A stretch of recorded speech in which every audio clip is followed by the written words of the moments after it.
If they think we're guilty, let's charge us. Yeah, bring let's us. fight it out in court. I got nightmares in my head, I fear thoughts build up until I can't hear. That my mind fills up into a creature, and it haunts me somewhere much deeper. I got nightmares in my head, I fear that the thoughts build up until I can't hear. That my mind fills up into a creature, and it haunts me somewhere much deeper. Hello and welcome to True Crime Rocket Science, the most authentic voice and community in true crime.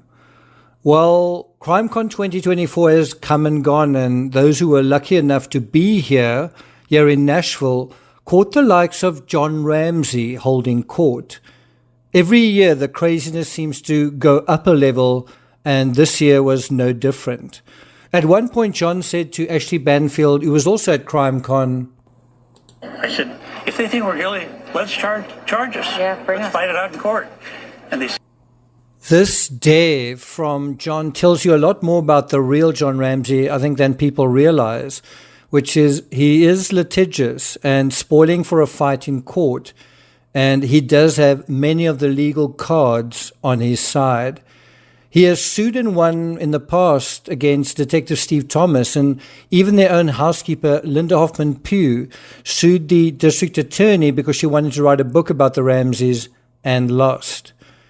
In this analysis from Nashville, we're going to look at 6 huge whoppers John Bonet's father came up with at this year's CrimeCon, obviously to murmurs of praise and coos of support from an adoring, uncritical audience.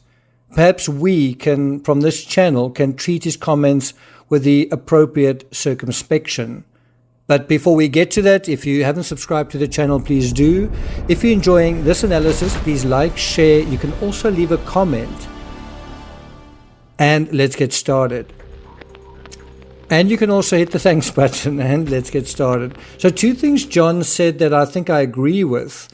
One was that he told the US Sun at CrimeCon that he wants the cloud over his family to be lifted for the sake of his grandchildren. Now, the part that I agree with is it confirms that there is still a cloud of suspicion over the Ramseys, whether the police, the DA, or the Ramseys admit it or not. I've just come from Boulder. I've spent quite a few days there, and everyone I've spoken to, everyone who knows about the Ramsey case has a very clear idea who is involved. And it's not some intruder, and it's not based on some intruder theory. The other thing that John said is, in so many cold cases throughout the years, the killer is always someone no one has been suspected. There may be more to that statement than meets the eye, but let's continue. Number 1. unfortunately, the district attorney's office was a roadblock. Fortunately, the district attorney's office was a roadblock. Now, ain't that 1,000% true? I mean, the district attorney was absolutely a roadblock to the Ramsey investigation and basically nixed the whole case in terms of the successful prosecution of it, in terms of the case even going into a courtroom. And that is before the statute of limitations expired. The more I think of this case, the more I think the primary agenda was simply to delay, postpone, and frustrate the prosecution of this case for as long as possible so that other deals going on in the background could proceed in an unfettered way. Similar to what we saw in the Chris Watts case, although there the strategy was the opposite. Conclude the case, put it on super speed basically, fast forward, put a bow around it, put it in a drawer and forget that it ever happened. Now, the reality in the Ramsey case isn't that the police botched the case. The police weren't perfect, but ultimately the case went to the grand jury, and the grand jury delivered. The grand jury delivered 4 indictments, 2 apiece, one of them including an accessory charge for both John Bonet's parents. These indictments were based on the police theory and police evidence. The biggest blunder in the Ramsey case is the one you never hear about. Not from John, not from the media. No one makes a peep about it. It's those unsigned grand jury indictments that got flushed away and are still basically forgotten about while the narrative is still being spun. This narrative that is going on right now is still being spun for all it's worth. And who are collaborating in the spinning of that narrative? And so when John frames the DA as being a roadblock, but kind of in a heroic way, that is exactly what it was. Where Alex Hunter secretly suppressed the indictments in a move that is unprecedented by U.S. district attorneys, he didn't sign off on them and claimed it was because there wasn't enough evidence to proceed. So tell me right now in the comments, do you believe that? Do you believe that there wasn't enough evidence to proceed? Stop right now and think about it. Was there not enough evidence for the district attorney to proceed, yes or no? Was what the district attorney said true, or wasn't it true? Was it true, or was it a lie? I've read somewhere that the Ramsey case file is now over 1 million pages. Would you say that constitutes a case where there isn't enough evidence? The ransom note alone, the War and Peace of ransom notes, is more than ample evidence in this case, and that's just one item of evidence. Ashley Banfield seemed to let all of this slide when John Ramsey said what he said. You know, when he said, fortunately, the district attorney's office was a roadblock. Ashley Banfield let that slide. And yet in a New York Post article, John Ramsey used the exact same term, roadblock, in a negative sense to describe the former Boulder cop Tom Trujillo. He described him as a roadblock to the investigation. Well, wasn't that what the district attorney was? In the article, Trujillo was a roadblock who refused to see the treasure trove of evidence, according to John Ramsey. What about the district attorney who refused to see the treasure trove that was presented to the grand jury and that the grand jury saw and acted upon? Interesting. So a roadblock is good when it favors and helps the Ramseys, but it's bad when it doesn't. Anyway, now on to Whopper number 2. I hope John Ramsey dies soon. Now, those aren't my words. Those are words John Ramsey seems to attribute to an anonymous someone. John Ramsey told the U.S. Sun that there are fears that some unnamed members of Boulder Police Department are wishing he would stop campaigning. Now, to say you're wishing that he would stop campaigning, I don't think is the same as wishing him dead. Saying that I wish he would be silenced for good, I don't think is a way of saying that. It's just saying I wish he would stop. He would just let us do our work. In any event, his words are that a credible source recently told me that someone was overheard saying, I hope John Ramsey dies soon. And he went on to say, of course, that's awful to hear, but I will never stop fighting for the truth. It's a sickening reality, but I have bad news. I have a grandmother who was 100, so I'm not going anywhere. Police departments need mature leadership, he said. That's been the problem all along. That brings us to Whopper number 3. John volunteers why he didn't react to the time in the note, the time specified in the note. Now, although John claims to be an activist acting with urgency and, he will do anything to fight for justice for John Bonet, he didn't seem to have much urgency on the morning of the incident. Not only did he not read the entire note, he evidently didn't touch it either. Now, although in a CrimeCon interview he claimed not to blame the Boulder cops for a lack of competency, he couldn't resist referring to Linda Arendt, who was on duty at the house on the morning of December 26th as a quote-unquote so-called detective. And it's hard to think of a single interview where John Ramsey doesn't criticize the Boulder cops, doesn't use the word botched, doesn't talk about their inexperience. John said when 10 o'clock came and went, he basically internalized that he guessed that tomorrow was the next day, the word tomorrow in the ransom note, and that the 10 o'clock would then be 10 o'clock the next day. Well, that still doesn't explain why he didn't say anything. Were they going to silently sit around until 10 o'clock the next morning with nobody actually saying, well, I wonder whether it's today or tomorrow? Why would you think something and not say anything in these circumstances? This is a good example of what I believe was a Ramsey strategy all along. Delay, delay, delay. Kick the legal can down the road for as long as possible. And guess what? It worked, didn't it? Hasn't it worked? Right, so Whopper number 4. Period. John, do you have a theory on what may have happened to your daughter? Well, I subscribe to, there's been two scenarios put forth by two people I greatly respect. One. So Julie Grant, sitting beside Vinnie Politan of Court TV, put this question to John at CrimeCon. John, what is your theory on this case? And I'm sure all of us have been able to give our own theories. And yet when John is asked the question, he says, and I mean, after 28 years, you would imagine John would have an automatic, insightful, personal answer to this. And yet he doesn't. He doesn't even answer this out of his own insight and as John Bonet's father. Instead, he simply regurgitates, as he has always done, the same stock standard answer. So John says, well, I subscribe to, there's been two scenarios put forth by two people I greatly respect. That's kind of his answer to, what is your theory on this case? Would you ever answer the question that way?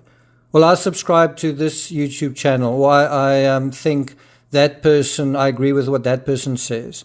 Wouldn't you have your own thoughts about it, especially if it was personal to you? Now, if I had been there, I would have interjected just then and said, no. What do you, John, what's your theory on what happened? Instead, John seems to dodge the question and instead gives the credentials of John Douglas and Lou Smith and their theories, which conflict. And at the moment that he mentions it, Vinny agrees, and then John says, no, well, actually, they don't conflict. So it's quite interesting, that little moment. I'll put a link to that discussion in the description. Now, in the past, John's referred to Gary Oliva as the guy, but at CrimeCon, he was careful to say regarding Oliva, we just don't know for sure. In other words, the Ramsey case was yet another nothing burger at CrimeCon this year, at least in my opinion. If you were there and you felt differently, let me know in the comments. Another question he was asked was, and this is Whopper number 5. What are your thoughts about the letter? I mean, a lot of people always comes back to that strange letter. Oh, it was bizarre. I mean, we couldn't figure out where the monetary amount they asked for didn't make any sense, and obviously. So when John is asked this by Vinnie Politan, what did you think of the ransom note? The first thing John mentions is the monetary amount, which is quite interesting. Mention the ransom note, and the first thing John mentions is the money.